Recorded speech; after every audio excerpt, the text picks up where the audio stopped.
वसिष्ठ परम प्रीतो नामानि कुरुते तदा। परम प्रीति से युक्त होकर कुछ क्षणों के लिए भाव समाधि में चले गए वशिष्ठ जी महाराज और विचार करने लगे। वशिष्ठ जी को वो सब बातें याद आ गईं। कौन सी बात? बोले ब्रह्मा जी ने जो वशिष्ठ जी को बताया था, जब इक्ष्वाकु मनु अयोध्या के राजा बनकर के आ रहे थे तो ब्रह्मा जी ने वशिष्ठ जी से कहा कि आप इनके पुरोहित बनकर के जाओ, आप इनके कुल गुरु बनकर के जाओ। वशिष्ठ जी ने कहा मैं पुरोहित नहीं बनूंगा। क्यों? बोले पुरोहित बनकर के मैं जाऊंगा तो पुरोहित का जो काम है बड़ा कठिन काम है, और इतना कठिन काम करने के बाद भी उस पुरोहित का यजमान के द्वारा अहंकार के कारण अपमान भी होता है। अहंकारी यजमान हो, धन का उसे घमंड हो, तो वह उन पुरोहित ब्राह्मणों का भी अनादर कर देता है, उनका उपहास करता है, और उस पुरोहित ब्राह्मण को ये सब सहन करना पड़ता है।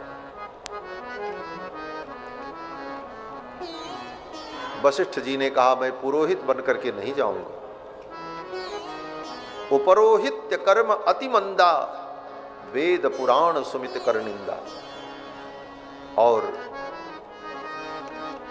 पौरोहित्य कर्म करने वाले ब्राह्मण को जो दान दिया जाता है, यजमान जो दान देता है, वह दान देखने में अन्न, वस्त्र, धन ये वस्तुएं होती हैं, लेकिन वस्तुतः इन वस्तुओं का दान करके वो यजमान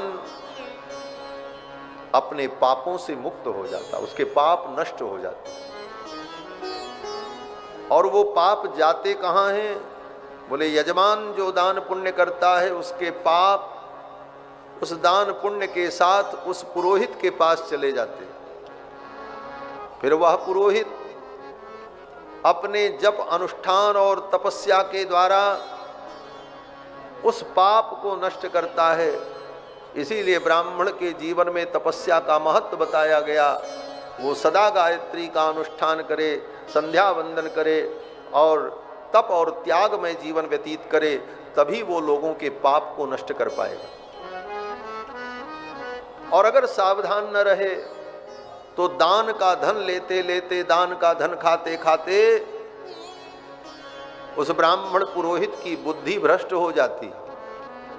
अगर उसने जीवन में तपस्या नहीं किया, साधना, उपासना, गायत्री का जप, संध्या वंदन जो पूज्य महाराज श्री कह रहे थे, अगर उस ब्राह्मण ने नहीं किया, केवल ब्राह्मण होने के कारण दान लेता रहा, तो वह दान का धन उसकी बुद्धि को दूषित कर देगा, उसकी बुद्धि में पाप आ जाएगा, फिर उस ब्राह्मण का भी पतन हो जाएगा।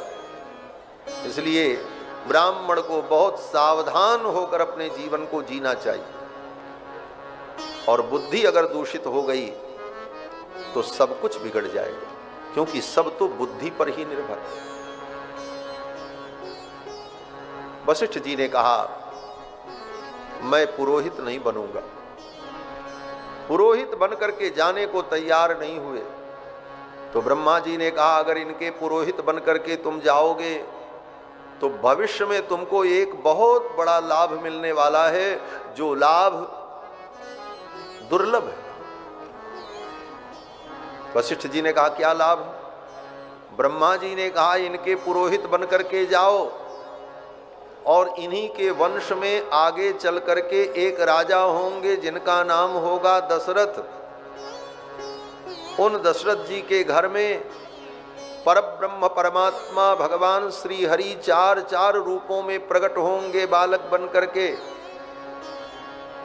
और तुम उनके पुरोहित बनोगे। भगवान तुम्हारे शिष्य बनेंगे, उनका तुम नामकरण करोगे, उनका मुंडन संस्कार होगा तुम्हारे द्वारा। जब वो बड़े होंगे तो उनका यज्ञोपवीत संस्कार तुम्हारे द्वारा होगा। फिर तुम्हारे गुरुकुल में वो पढ़ने जाएंगे, तुम उनको पढ़ना सिखाओगे, वो तुम्हारी गोद में खेलेंगे और कभी कभी तुम्हारी दाढ़ी भी पकड़ करके खींच लेंगे। जैसे बच्चा गोद में बैठे और पिता की दाढ़ी हो तो दाढ़ी भी पकड़ लेता है। ब्रह्मा जी ने कहा भगवान बालक बन करके ऐसी लीला करेंगे और दशरथ जी के पुत्र बनेंगे, ये सौभाग्य तुमको प्राप्त होगा, भगवान के बाल रूप का दर्शन होगा और भगवान तुम्हारे गुरुकुल में रह करके पढ़ेंगे, क्रीड़ा करेंगे, लीला करेंगे। वशिष्ठ जी ने कहा भगवान हमको इतने सुलभ हो जाएंगे? ब्रह्मा जी ने कहा हाँ। बोले भगवान तुम्हारी गोद में बैठेंगे, खेलेंगे, तुम उनकी उंगलियों को पकड़ करके लिखना सिखाओगे, तुम उनको बैठा करके वेद पढ़ाओगे, व्याकरण पढ़ाओगे, ज्योतिष पढ़ाओगे, उनका गुरु बनने का सौभाग्य तुम्हें प्राप्त होगा। अगर आज तुम इनके पुरोहित बन करके गए तो ये सौभाग्य तुम्हें प्राप्त होगा।